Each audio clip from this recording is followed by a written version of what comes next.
US markets surged to a new record high overnight thanks to investors feeling optimistic about President Trump's pro-business agenda. Our market here in Australia is also approaching the record height set in early December, rising off the back of the gains made in the US. So how are Australian CEOs feeling about the Trump administration? And what are the opportunities for investors? Ross Greenwood caught up with Chris Andrews, the CEO of LaTrobe Financial, a little earlier. In Australia, Ross, that's the trillion-dollar question. Now, we have had a little economic miracle over the last 3 years. We've had the most aggressive rate tightening cycle. Despite that, we've avoided recession, we've kept unemployment under control, and inflation is coming down. But productivity is abysmal. National incomes have been going backwards for the last 2 years, and our number one trading partner in China is going to see its population shrink by 7 million people over the next 5 years. So the question for Australia is, where does the next leg of growth come from? Does the next leg of growth come from America? Is the transformation potentially under Donald Trump the thing that actually drives Australia, not just politically, but also economically? Well, there are some themes in there, I think, that are really consistent. So what are we seeing out of the Trump presidency or the early Trump presidency? It's a push towards deregulation. It's a push towards an attitude of getting things done.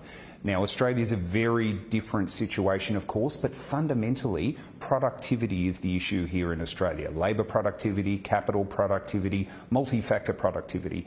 And that's what we need to get going. And yes, regulation is absolutely a big part of that answer. OK, so Donald Trump, when he first came to power in 2016, in that year, the stock market rose by 19.4% in America. The question right now is that stock markets are already close to record levels. So can he continue this boom in the equity markets that he's promising? I'd say, look, there's bullishness in the US at the moment, certainly. So in the short term, yeah, I think equity markets in the US are going to do well. But they've had 2 consecutive years of more than 20% returns on their stock market. And in the US, like here in Australia, so much of that growth has come from a very small handful of companies. So investors really should be thinking about ensuring their allocations are right. This is an opportunity potentially to rebalance and to be making sure you've got a balanced portfolio. It's not about getting out of the equities market, because there's lots of terrific opportunities there as well, but it is making sure you've also got some uncorrelated alternative investments in your portfolio. OK, so is it of concern that the stock market has been driven here to record levels, largely off the back of not just tech companies, but in particular Australian banks? The miners have really fallen apart because of the China story you spoke about, but the banks have soared to all-time records that may defy even what the economy looks like here right now. It is hard to work that out, Ross, other than the fact that there is so much money. There's a wall of money, passive investments, our super funds are continuing to accumulate assets, albeit at a slightly slower rate than they were 5 years or so ago. All of that is a tailwind for equity markets, but at some point sentiment has to return. I think the Commonwealth Bank, for example, is trading at over 20 times earning at the moment. That's not a sustainable long-term valuation. Hence, we say to investors, you can't ever guess the top. You don't know when the animal spirits will turn, but make sure your allocations are right. Make sure you've got a nicely diversified portfolio. Then the swings and roundabouts of the market are of lesser concern to you in your portfolio performance. There's one other aspect of our economy right now, is you've got this very significant failure of companies, small and medium-sized companies, particularly in construction, that's been going for some time, but also in restaurants and hospitality.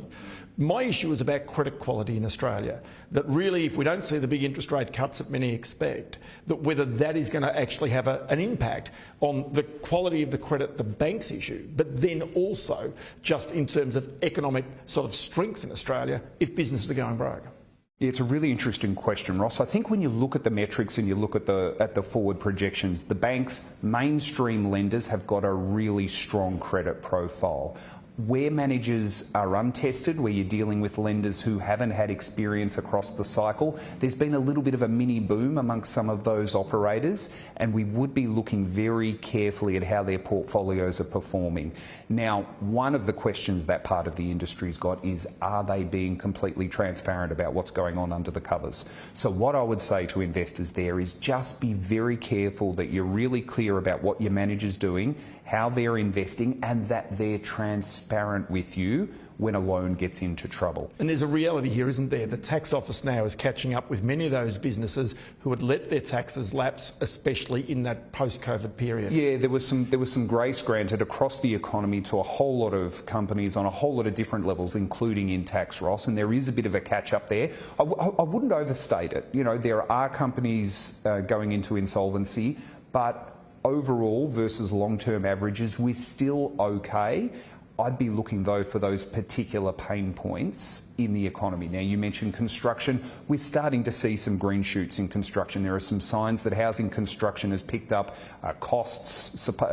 Materials costs are starting to level off. So we're starting to get a sense that maybe that part of the economy has found its resting point. Education is going to go through a difficult time over the next few years, given what's gone on with government regulation around migration coming into the country. So there's always going to be parts of the economy that you want to look at very, very carefully. Chris, always good to catch up. Many thanks for your time. Thanks, Ross.